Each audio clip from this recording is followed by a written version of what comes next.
하고 있습니다. 그래서 우리 교회가 그냥 우리들끼리 모이는 게 아니라 하나님의 뜻대로 모이는 교회가 됐으면 좋겠어요. 그죠? 그리고 하나님의 뜻을 이루는 그런 교회 우리가 만들어 갔으면 좋겠습니다. 그런 가운데 우리가 19절의 말에서 우리 새롭게 나타나는 교회에 대한 존 스타트가 이런 말들을 했어요. 오늘 강의 내용들을 했는데 한번 우리가 보면서 우리가 좀 교훈을 삼고자 합니다. 캔터베리 대주교의 로버트 런시라는 사람이 이런 말을 했어요. 같이 한번 읽어볼까요? 이 땅의 복음주의의 부흥이 영속적인 영향력을 가지려면 교회론에 더 분명하게 주목해야 합니다. 이제 복음주의, 이제 교회가 무조건 부흥한다 이런 것보다도 기복신앙 속에서도 교회가 부흥할 수 있잖아요. 이제 그런 게 아니라 정말 복음에 입각한 이제 그런 교회를 세워가는 게 중요하잖아요. 그런 가운데 이 복음주의 교회가 막 왕성하게 하다가 80년대 들어와서부터 이 멈추는 것만이 아니라 이렇게 줄어들기 시작한 거예요. 그래서 우리나라에도 80년대 들어오면서부터 성장이 멈추고 지금은 교회가 이제 줄어들었다는 통계가 나와요. 그래서 그 줄어든 그 통계의 그 위기를 우리들이 지금 만나고 있거든요. 이런 모습 속에서 80년대서부터 뭐냐면 그런 조짐을 보는 거예요. 이제 지진이 나면 지진의 조짐이 있잖아요. 그런 것처럼 이 지진에 대한 이 조짐이 있는 것처럼 교회에 이래다가는 복음주의가 정말 이렇게 정말 끝날 수 있겠다. 이런 위기들이 80년대부터 많이 오는 겁니다. 이제 그런 가운데 우리나라에서도 이제 2만 불이 되면서부터 어느 나라든지 비슷해요. 2만 불이 되면서부터 사람들이 뭐예요? 자기 일에 빠르게 되고 또 어떻게 돼요? 문화생활을 즐기게 되고 여행을 이제 좋아하게 되고 여러 가지 이제 자기를 위한 어떤 이런 모습으로 자기 인생을 쓰게 되었단 말이죠. 이제 그런 가운데 교회가 이제 점점 이제 비어져 가는 이런 어려운 일들을 이제 겪고 있었다는 거예요. 이런 의미에서 하나님이 예수 그리스도를 통해서 이루시려 했던 것이 교회잖아요. 그래서 우리는 교회를 통하여 하나님의 영광을 보고 교회를 통하여 하나님의 사랑을 보고 교회를 통해서 이 세상을 향한 하나님의 뜻들을 발견하잖아요. 그래서 우리는 지난번에 특별 새벽 집회를 통해서 에베소서의 말씀을 다시 한번 우리가 정말 이렇게 말씀을 봤단 말이에요. 이제 그런 가운데 지금 최근에 나타난 많은 책들이 있어요. 저 일부분만 여러분들에게 좀 소개를 했습니다만 약간 요거 크게 해주시면 더 좋겠어요. 이렇게 많은 책들, 그 일부분만 써놓은 거예요. 많은 책들이 이렇게 나오게 된 거예요. 그런데 이런 책들이 나오게 된 그 배경이 다른 게 아니에요. 다음에 보면은 그 이유가 나오는데 다음에 보면은 이유가 어떻게 나오냐면은 왜 이런 책들이 쏟아져 나오는가 우리 한번 읽어볼까요? A번 시작. 교회가 점점 더 현대 문화와 불협화음을 내고 있고 현대 문화와 불협화음을 내서 왠지 모르게 동떨어진 것 같아요. 우리들끼리만의 교회가 된 것 같아요. 두 번째 시작. 변화에 적응하지 않는다면 소멸할 것이라는 위기감이 생기는 거예요. 교회가 문 닫는 교회들이 생겨나게 되고 점점 이렇게 줄어드는 현상 앞에서 위기의식을 갖는다는 거죠. 10번 읽어볼까요? 물론 교회는 영원할 것이다. 음부의 권세도 이기지 못한다고 하셨기 때문에 물론 하나님의 나라는 영원할 거예요. 영원할 거예요. 초대교회가 그렇게 왕성하게 부흥하다가 지금 에베소 교회, 서머나 교회, 버가모 교회 없잖아요. 없잖아요. 물론 이제 다른 데 이렇게 왕성하게 커나갔습니다만 많은 위기들이 현재 봉착하고 있다는 거죠. 그래서 D번 읽어볼까요? 그러나 우리는 교회의 위기의식을 가져야 한다. 영원할 나라지만 오늘 우리들이 어떻게 하면 효과적으로 복음이 확장되고 복음적인 교회를 세워갈 수 있는가? 이거는 저와 여러분들이 가져야 될 사명이라는 거죠. 두 번째 한번 볼까요? 교회의 소명은 뭐냐? 기독교 대항 문화를 개발하는 것이다. 이게. 그러니까 세상 문화를 쫓아가고 세상이나 교회가 뭐 이렇게 뭐 비슷하고 뭐 세상에서 하던 고민을 교회 사람, 예수 믿는 사람도 똑같이 고민해. 그래서 저희 동기 목사가 저기 일원동 어느 교회에 있었는데 기도 제목이 그러더래요. 그 일원동 아파트 앞에 그 전망 좋은 아파트로 이사하게 해달라고. 우리 여기 집사님 한 분이 거기서 살다 오신 분도 계세요. 근데 그걸로 이사하게 해달라고. 기도 제목이 그렇더래요. 그리고 다른 기도 제목은 뭐냐면 맨 승진하고 사업 잘 돼. 그래서 본인이 1년 동안 있으면서 너무 괴로워서 이게 무슨 교회냐 해가지고 그만두고 이제 개척한 우리 동기 목사님이 계세요. 근데 그게 정말 별반 다를 바 없어요. 세상 사람들이 하는 내용이나 교회 안에서 얘기들 주고받는 얘기들이 별반 다를 바 없어요. 하나님 나라에 대한 얘기도 없고 믿음에 대한 얘기도 없고 막 그렇단 말이에요. 그러니까 이런 모습 속에서 교회가 점점 세속화되고 닮아가는 이 현실 속에 교회 소명이 뭐냐? 세상을 흉내내는 게 아니라 기독교 대학 문화를 우리가 만나는 것이다. 그래서 우리 A번 읽어볼까요? 교회는 세상과 타협해서는 안 되지만 세상 소리에 민감해야 되고, 두 번째, 복음을 가장 효과적으로 전할 수 있는 방법을 모색해야 한다. 그래서 많은 책들이 쏟아나온 거예요. 이제 목회자인 저도 다 소화하지 못할 정도로 너무 많은 책들이 나와. 그만큼 사회가 급변하고 있고 그만큼 위기가 아주 심해진다는 것을 대변해 주는 거죠. 다음 보죠. 지금 우리가 사는 이 세대가 좀 어려운 말입니다만 모더니즘이라 해가지고서 우리 17, 18세기 아주 그 합리주의 사고, 아주 그런 사고 속에서 인간의 이성이 아주 왕이었던, 그래서 프랑스 같은 데 보면 십자가를 거꾸로 이렇게 조각해 놓은 데도 많이 있어요. 그래서 인간이 신이고 인간의 이성이 최고다. 그래서 그동안에 절대 지식을 정말 이렇게 의지하면서 살았던 그 시대가 오늘 우리가 사는 시대는 바뀌었다는 거예요. 사회 자체가 바뀌었다는 거예요. 그래서 포스트라는 단어를 썼어요. 모더니즘 세계인데 그 앞에다가 포스트라는 단어를 썼어요. 근데 이 포스트라는 단어가 뭐냐면은 뒤에 후라는 뜻이에요. 그러니까 모더니즘의 뒤, 17, 18세기의 뒤라는 개념의 원래 의미로 포스트라는 단어를 썼는데, 근데 요 말 속에는 본질이 뭐가 들어있냐면 그 밑에 게 들어있어요.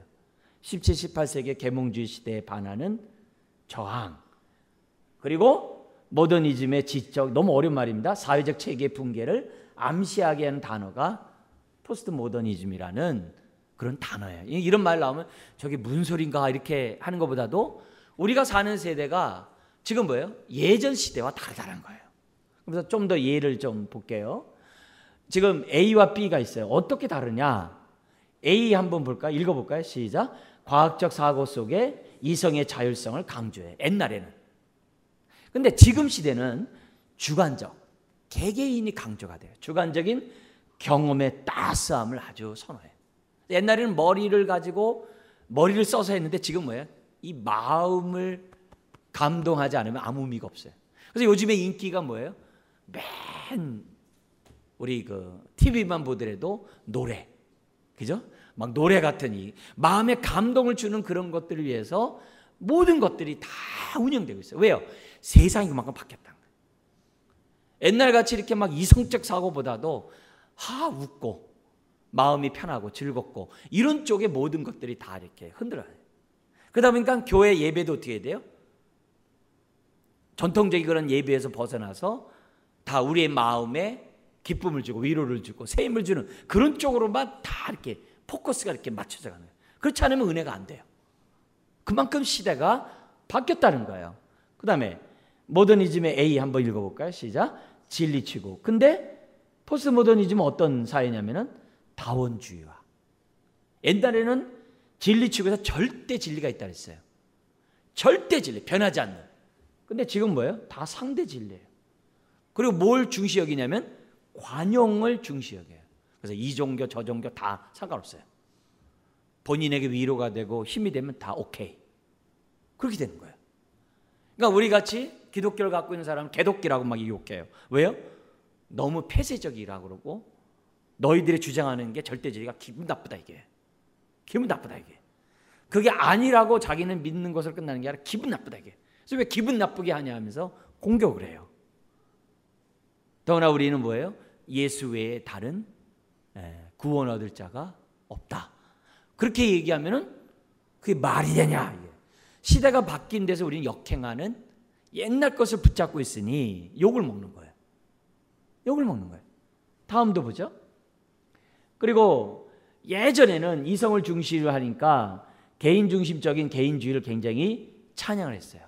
근데 지금은 뭐냐면은 공동체 일체감을 이제 추구하는 사회. 우리가 생각할 때 그게 뒤바뀐 것 같은데 이렇게 생각을 해요.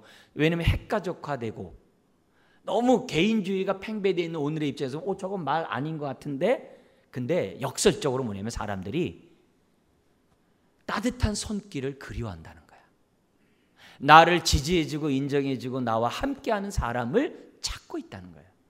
그래서 아주 역설적으로 사람들이 뭐예요? 아주 개인주의적이면서 개인 감정을 치중하면서도 누가 내 마음을 위로해주고 내 마음을 만져주는 사람이 없는가. 그래서 우리 그 윤복희 가수의 내가 만약 하면 사람들이 막 눈물 쫙 흘리면서 막 감동을 여러분 하면 그냥 와 그래요. 그래서 물론 그 가사는 굉장히 신앙 고백 가사죠. 2절 같은 데는 영어로 번역 안 됐습니다만 2절은 완전 복음성가거든요. 그래서 본인이 아팠을 때 정말 이렇게 누군가 들려주는 음성을 들려주고 자기가 받아 적어서 쓴 게 그거 노래라고 그러거든요. 근데 실질적으로 신앙 고백이에요. 엄청난 신앙 고백입니다만 지금 제가 얘기하려는 것은 그분 내용이 아니라 그만큼 사람들이 뭐냐면은 뭔가 그런 것들을 원하는 그런 시대에 있다는 거예요. 자, 그 다음에 A번 다시 한번 읽어볼까요? 자기 확신적이며 오만한 야심. 왜? 이성이 신이니까, 신 위에 올라가 있으니까. 근데 반면에 B번 읽어볼까요? 어떤 것도 확신하지 않고 모든 것에 의문을 품을 정도로 매우 어떻게 돼요? 겸손해요. 누가 말하면 도를 아십니까? 그러면 저기 도가 있나 보다. 이런 식이에요. 누가 뭐라면 그것도 말 된다고. 저 사람이 저기 그것도 그렇다고.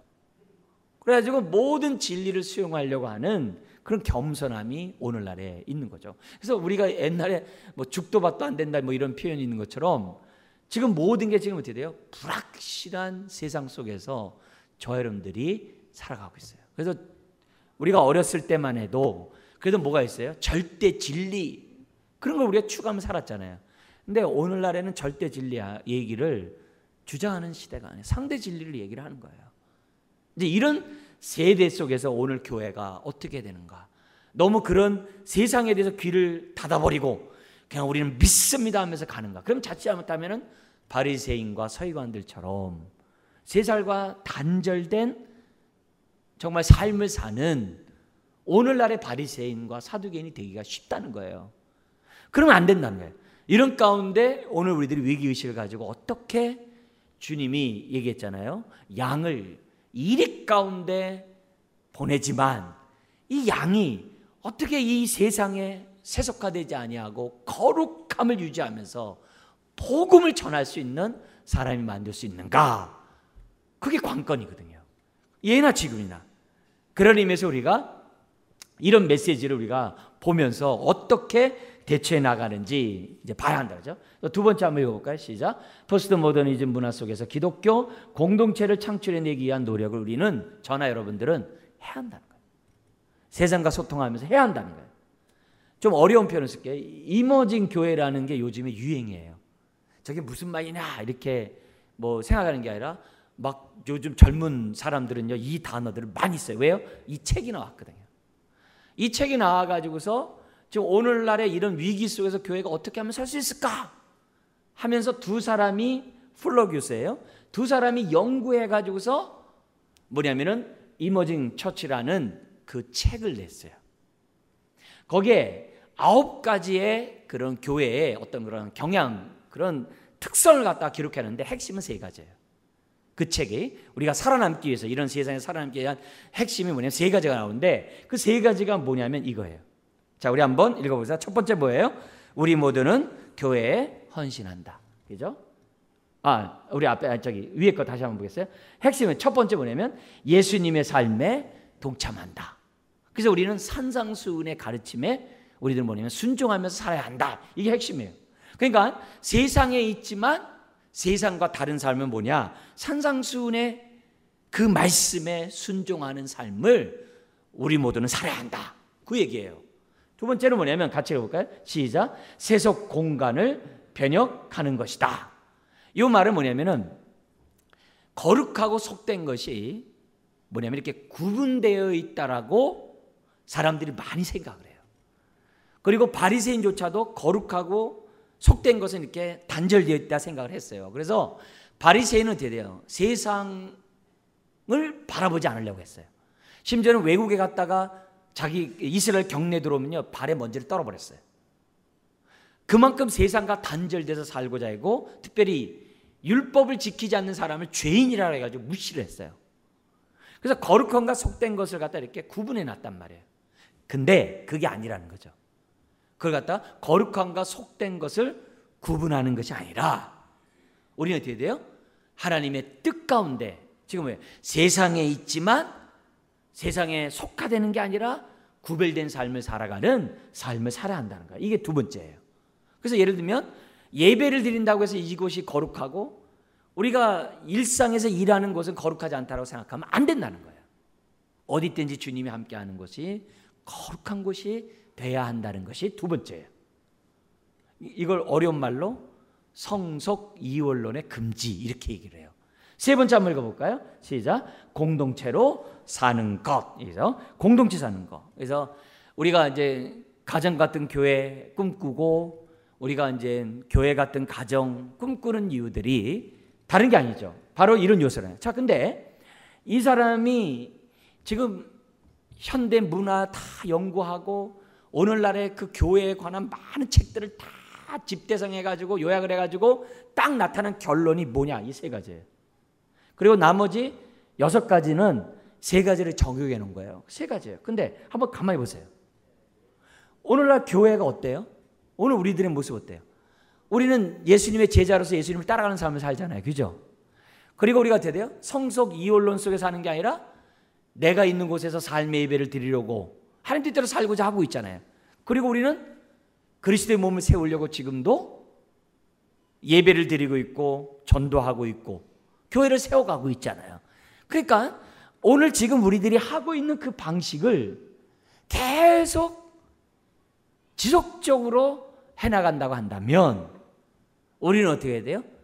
정말 변화무쌍한 이 세상 속에서도 하나님께는 영광이요 우리에는 정말 한량없는 기쁨 가운데 얼마든지 신앙생활 할 수 있다는 것을 이 두 사람이 이머지 처치라는 이런 책을 통해서 우리들에게 증명해 줬다는 거죠. 사실 오늘날 교회들 가만 보세요. 저 어렸을 때요 교회에서요 기타 못 쳤어요.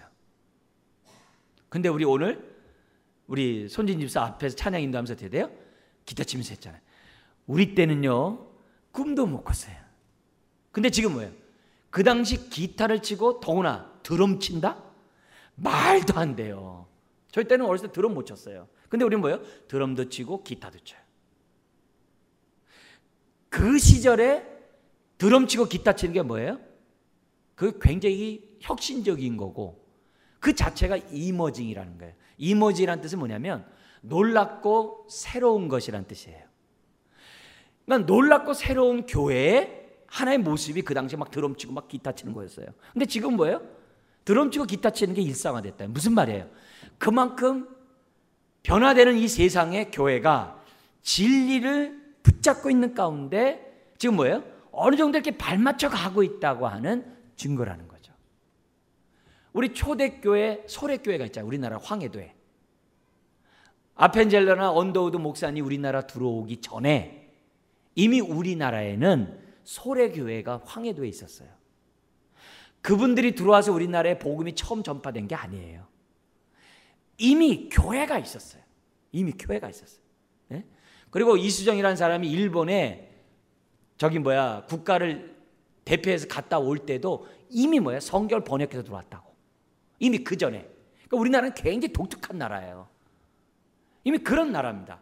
그러니까 여러모로 근데 그 당시에 소래교회가 어떻게 됐냐? 기억자로 돼 있었거든 교회가.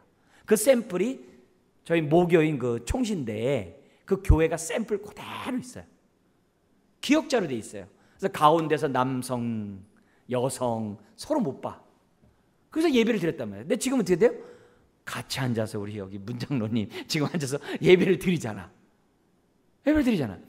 이런 일들이 뭐예요? 그만큼 옛날에 이렇게 같이 드리는 거 있을 수도 없었어요. 저 고등학교 때 교회 갔을 때도 어떻게 돼요? 라인이 달랐어요. 남성이 앉는 라인, 여성이 앉는 라인이 달랐어요. 저 어릴 때만 해도. 우리나라에서는 남녀 7세 부동산이라는 게 있었어요. 근데 지금 뭐예요? 같이 안 나와요. 그러니까 옛날에 같이 드리는 자체가 뭐예요? 그게 이머징이에요. 놀랐단 말이에요. 그러면서 복음은 복음대로 견지하면서 이렇게 문화 변화에 이렇게 순응하면서 지금까지 왔다는 거죠. 그래서 지금 교회가 오늘 우리들이 어떻게 생각해야 되는가? 여전히 문을 닫고 우리가 세상에서 귀를 닫고 우리들이 살아야 되는가? 그게 아니라는 거죠. 열을 것은 열고, 그러면서 우리는 어떻게 이 세상을 변화시키는 교회가 될 수 있을까? 또 우리가 믿음 생활 할 수 있을까? 그런 의미. 그래서 우리가 정말 진리는 수호하되 우리가 옷들을 어떻게 갈아입을까? 그것을 생각하지 않을 수가 없다는 거죠. 그래서 교회에 대한 하나님의 비전은 똑같아요. 예나 지금이나 똑같아요. 그래서 우리가 갖고 있는 것들은 붙잡아야 돼요. 오늘은 우리가 붙잡아야 될 것이 뭔지를 우리가 좀 살펴보려고 하는데요. 이제 그런 가운데 우리가 기본적으로 우리가 교회에 대해서 생각할 때 가져야 될 세 가지가 있습니다. 한번 읽어볼까요? 첫째는 우리 모두는 교회에 헌신. 교회를 교회답게 여기서 우리가 헌신해야 되는데, 왜냐? 그리스도 몸의 한 지체로 우리가 부름받았기 때문에, 우리가 교회이기 때문에 우리 몸을 우리가 세우지 않으면 안 된다는 거예요. 두 번째 한번 읽어볼까요? 우리 모두는 교회 선교에 헌신한다. 왜요? 그래야 교회가 자꾸 세워지니까. 세상에 대해서 열린 마음을 갖고 있다는 거죠. 세 번째 읽어보겠습니다. 우리 모두는 교회의 개혁과 갱신에 헌신. 날마다 옛사람을 벗어버리고 새 사람을 덧입듯이 우리가 어떻게 돼요? 날마다 정말 세상과 소통할 수 있는 그런 능력들을 저와 여러분들이 갖춰 나가야 한다는 것이 지금 세 번째 우리가 기본적으로 가져야 될 지시예요. 교회를 생각하면서. 다음 보죠. 자, 이 말씀을 보기 전에 우리가 여러분들이 잘 알고 있는 사도행전 2장 한번 보겠습니다. 성경 한번 찾겠습니다. 사도행전 2장 42절에서 47절. 너무나도 중요한 하나님의 말씀이죠. 신약 190페이지에 있는데요. 잘 알고 있는 말씀이기 때문에 이 말씀을 우리가 계속 붙잡아야 돼요. 자, 그런 가운데 2000년이 지나도 변하지 않는, 앞으로도 정말 주님이 재림하실 때까지 변하지 않는 교회 본질, 핵심 가치, 교회가 꼭 붙잡아야 될 그 진리가 뭐냐? 네 가지를 이제 오늘은 잠깐 소개하려고 합니다. 자, 이런 가운데 첫 번째, 우리가 교회가 교회다우려면 되냐? 이 세상 가운데. 그러려면 이 교회는 뭐냐면 계속 배움으로 자라가는 교회가 돼야 한다는 거예요. 그게 42절이에요. 같이 한번 읽어볼까요? 그들이 사도의 가르침을 받아 서로 교제하고 떡을 떼며 오로지 기도하기를 힘쓰니라. 여기 첫 번째 앞에서 나왔던 것처럼 그들이 사도의 가르침을 받아. 성령이 이 땅에 오므로 교회가 세워졌잖아요. 근데 교회만 세워진 게 아니라 뭐가 생겨져요? 교회 학교가 세워질 거예요. 교회 학교 선생. 그래서 우리 하나님은 뭐냐? 성령님을 통해서 예수님의 제자인 사도들을 교사로 세우셨어요. 3년간 훈련시킨 다음에 그들을 교사로 세우셨어요.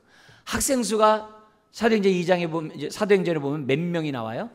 3,000명, 5,000명이 되는 것이 학생 숫자예요. 그래서 하나님은 예루살렘에 학교를 만들었고 그 학교를 세워가지고 어떻게 되느냐? 그들이 사도의 가르침을 받도록 했어요. 그러니까 뭐예요? 학교가 생겼다. 학교는요, 한 번 듣고 끝나는 게 아니에요. 계속 교육을 받는 거예요. 그래서 교회는 지성을 무시하면 안 돼요. 교회는 줄라는 지 속에 계속 배워야 돼요. 그럼 오늘날 우리는 왜 성경을 배워요? 이게 사도들의 가르침을 기록해 놨거든요. 그래서 우리는 성경을 배우는 거예요.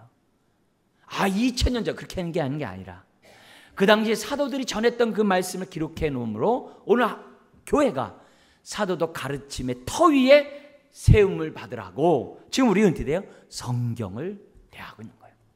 그래서 우리는 교회가 더구나 성령님이 진리의 영이시잖아요.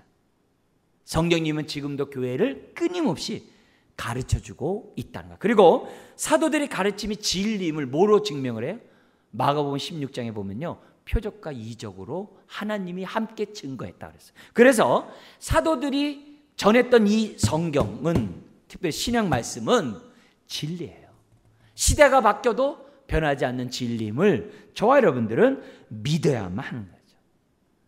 오늘날 어떤 사람이 지금도 사도가 있다라고 말하는 참 허무맹랑한 행동을 하는 사람이 최근에 있어요.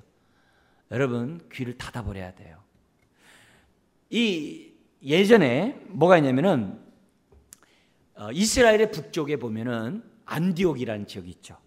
그죠? 안디옥 있죠. 거기서 처음 이방인에게 복음을 전함으로 그리스도인이라는 말을 들었던 안디옥 교회가 있어요. 거기에 주교가 있어요. 이그나티우스라는 주교가 있어요. 근데 이 사람이 재판을 받고 사형을 받기 위해서 로마로 압송이 됩니다.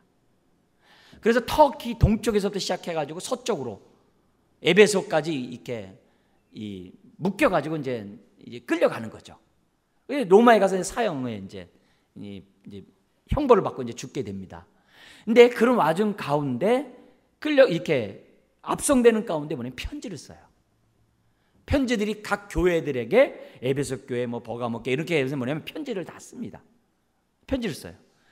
근데 그 편지가 지금 남아 있어요. 일부가 남아 있는데 거기에 공통적으로 자기에 대해서 그 주교, 그 당시 이 주교는 이제 우리나라 말하면 추기경 막 이런 천주교 말하면 추기경 막 이런 정도의 그런 개념이에요. 주교로 임명받았던 아주 합법적으로 공식적으로 임명받은 하나님의 제자예요. 주교예요. 근데 그 주교가 그 쓴 편지에 어떤 글이 있냐면 이렇게 돼 있어요.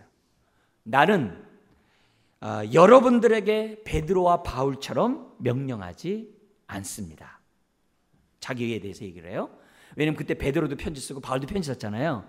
그래서 그들이 쓴 서신서, 우리 성경과 다르다 이게. 그들과 같이 명령하지 않겠습니다. 그래서 뭐냐면 왜냐하면 그들은 사도들이지만, 좀 주교가 한 말이에요. 2000년 전에 한 말입니다. 그들은 사도들이지만 나는 단지 사형수에 불과하기 때문입니다. 결코 자기를 뭐라고 해요? 사도라고 말하지 않았어요. 근데 오늘날에 자기 조금 은혜 받았다고 자기가 사도다. 이거 얼마나 참 모독하고 있는 행동인지 몰라요. 여러분, 만약에 사도가 지금 있다면 성경 쓰여진다니까요. 그게 아니거든요. 성경은 딱 완성이 된 거예요. 그리고 오늘 이 말씀에 따라서 오늘 저와 여러분들은 신앙생활 하고 있는 거예요. 그래서 2번 한번 볼게요. 2번 다음 보면 한번 읽어볼까요? 그래서 살아있는 교회는 사도들이 가르치는 권위에 뭐예요? 복종하는 교회. 하나님의 말씀에 정말 복종하는 교회가 돼요. 그래서 말씀은 강단과 가정 삶의 현장에서 가르쳐야 되고 매일 읽혀져야만 하는 거죠. 성령님은 하나님의 백성이 말씀을 존중하도록 이렇게 인도하세요. 그래서 깨닫게 하고 기억나게 하고 막 그렇게 하세요. 그래서 사도들의 가르침에 충성하는 것은 우리 교회가 뭐예요? 참되면서도 살아있는 교회의 증거라는 거예요. 그래서 교회는 말씀이 선포돼야 되는 거예요. 주님 오실 때까지. 이거 놓치면 안 돼요. 두 번째, 다음 페이지 보면 교회가 변하지 않는 특성이 있는데 그게 뭐냐면 교회는 서로 돌봐야 한다는 거예요. 그게 어디 나왔냐면 거기 42절에 보면 사도들의 가르침을 받아 서로 모하기를 힘썼다고 그래요. 교제하고 떡을 떼며 오로지 기도하기를 힘쓰노라. 거기 뭐예요?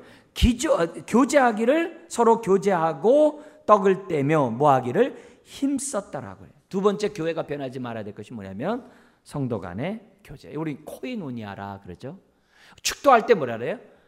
성령의 교통하심이 이렇게 얘기하거든요. 그 교통이 교제거든요. 성령님은 지금도 어떻게 돼요? 우리 가운데 교통하고 계세요. 창세기 1장 2절인 것처럼 하나님의 영이 물 위를 수면 위를 다니면서 창조하셨던 것처럼 신약에서는 어떻게 돼요? 성령님이 교통하면서 우리의 영혼을 새롭게 하고 거듭나게 하고 우리들을 뭐예요? 자라가게 하시거든요. 또 직분에 따라 섬기게 하시거든요. 그래서 그런 의미에서 돌보는 교회 특징을 여기 또 이 사도행전 2장 42절뿐만 아니라 44, 45절 같이 읽어볼까요? 믿는 사람이 다 함께 있어 모든 물건을 서로 통용하고 또 재산과 소유를 팔아 각 사람의 필요를 따라 나눠주며, 그죠? 서로 교제하는데 뭐예요? 물질 나눔까지 하는 돌봄의 교회를 만들었다라고 얘기해요. 그래서 코이노니아는 뭐냐? 그리스도인의 공동적인 삶으로 서로 물질을 공유하는 것이 바로 교제다. 네. 자, 두 번째 읽어볼까요? 코이노니아는 우리가 함께 공유하는 것과 함께 나누는 것 둘 다를 증거한다. 특별히 교제는 후자를 강조를 해요. 자, 그래서 초대교회에 어떤 예면은 세례 요한이 어린 시절에 20대에 광야로 가잖아요. 세례 요한이 제사장이 안 되고 광야로 가서 누구에게 있었냐면은 쿰난 공동체에 있었어요. 그들 가운데 에세네파가 있었어요. 광야에서 생활을 했어요. 근데 그들은 정말 청결 운동을 강조했고 하나님의 말씀을 이렇게 필사본하는 것을 굉장히 소중히 했어요. 그래서 지금 그 사본이 지금 발견돼 가지고서 지금 오늘날 우리가 보고 있는 거예요. 근데 이 공동체는 뭐냐면 그 공동체에 들어가려면 모든 재산을 다 양도를 했었어요.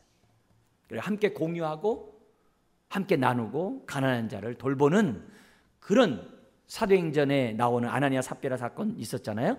그 사건 시제처럼 그대로 실천하려고 했던 게 쿰난 공동체였어요. 그리고 초대교회 이후로 이 수도원이 있었어요. 예, 어거스틴 같은 이런 수도원 운동이 있었는데 거기도 뭐냐면 다 재산을 양도를 했어요. 그리고 함께 나눴어요. 그러면 이런 사상 속에 예수님도 부자 청년에게 얘기했어요. 네 소유를 다 팔고 가난한 자에 주고 날 따라오라 그랬어요. 그러자 부자 청년이 돈이 많은 거로 근심했다 그랬어요. 그래서 부자가 천국에 들어가는 것이 낙타가 바늘에 들어가는 것보다 더 어렵다. 이런 우린 얘기 들었어요. 그래서 그 말씀 그대로 살고자 했던 공동체들이 있었어요. 몇백 년 동안. 오늘날도 있죠. 계속 이어지죠. 자, 근데 여기 보면은 우리가 읽었던 그 말씀 가운데 뭐냐면 그들이 뭐예요? 서로 교제하면 뭘 뗐다고 그래요? 떡을 뗐다고 그래요. 떡을 뗐다고 그래요. 근데 떡을 뗐는데 교회에 모였을 때만 떡을 떼는 게 아니라 오늘 성경에 보면 어떻게 돼요? 거기 뭐예요? 46절의 성경을 보십시오. 집에서 떡을 떼며 이렇게 했어요. 이 말이 무슨 말이에요? 집을 다 팔고 재산을 양도한 줄 알았더니 여전히 집을 갖고 있는 사람이 있었다는 거예요. 이해되시겠어요? 그러니까 모든 재산을 다 양도했다. 그러면 강제적으로 공산주의가 되는 거예요. 사유재산 인정하지 않고 하는 게 공산주의. 근데 지금 46절에 딱 보면 뭐래요? 각 사람의 모여서 공집회를 하고 흩어져서 뭐예요? 자기 집에서 떡을 떼며 이렇게 했어요. 아직 뭐예요? 그들에게 집이 있었다는 얘기예요. 이 얘기는 무슨 말입니까? 아나니아 삽비라를 통해서 그들이 돈을 일부를 집을 팔아놓고 감춰놓고 다 양도를 했다고 그랬어요. 그래서 죽었어요. 그가 죽은 것은 다른 게 아니에요. 거기에 나온 것처럼 그들이 기만한 죄죠. 성령을 기만한 죄 때문에 아나니아 삽비라는 가정한 외식적인 그러기 위해서 그는 죽었다는 거죠. 근데 성경에서 얘기하는 것은요, 그런 부름이 모든 사람에게 있는 게 아니라는 거예요. 오늘 여기 40절인 것처럼 각자의 집이 여전히 존재하고 있다는 거죠.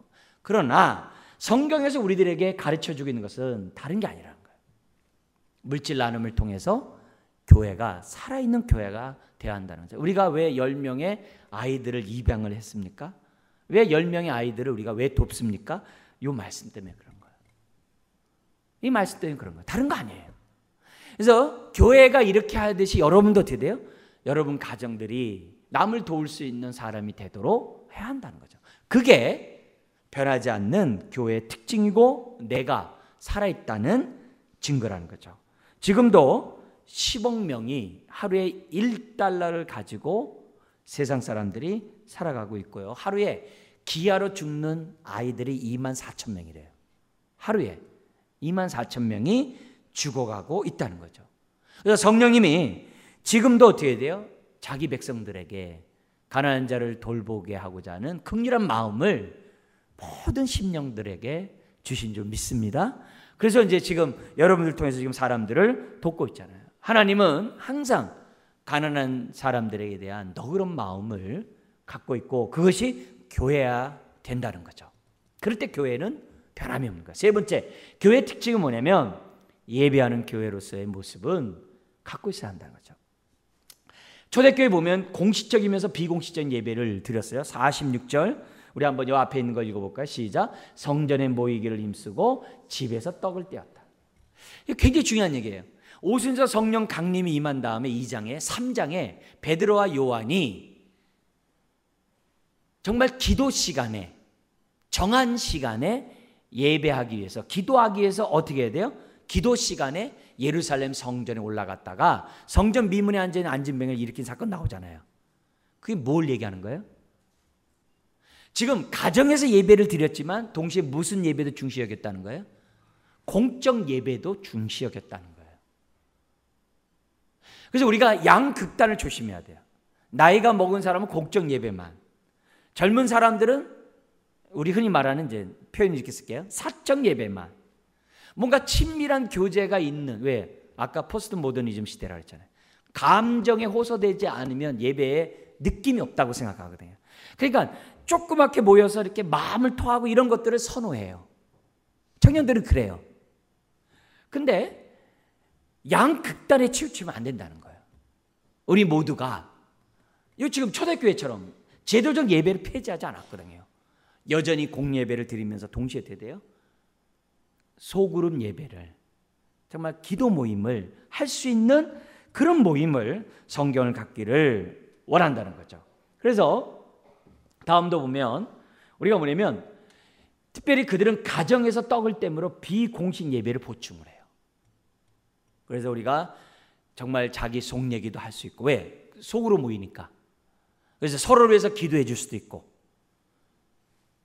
그 가운데 떡을 떼고, 이런 모습들을 했다는 거죠. 그래서 10번 읽어볼까요? 성령님은 급진적인 개혁보다는 참을성 있는 개혁의 방식을 이렇게 해나가는 것을 보게 돼요. 그래서 교회는 이 두 가지 예배가 살아있을 때, 대그룹인 예배와 소그룹인 이런 다락 모임이라든지 또 성경 모임이라든지 이런 것들이 있을 때 교회가 양 날개가 건강한 거예요.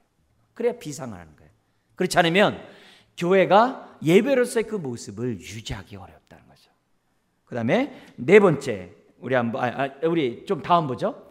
좀 더 앞에 거요? 아니요, 더 앞에 거, 더 앞에 거. 예. 자, 그러면서 초대교회 예배의 특징이 나오는데요. 두 가지가 있어요. 초대교회 예배 특징이 뭐냐면 이 기쁨과 동시에 경건함이 오늘 성경에 보면 그대로 있다는 거예요.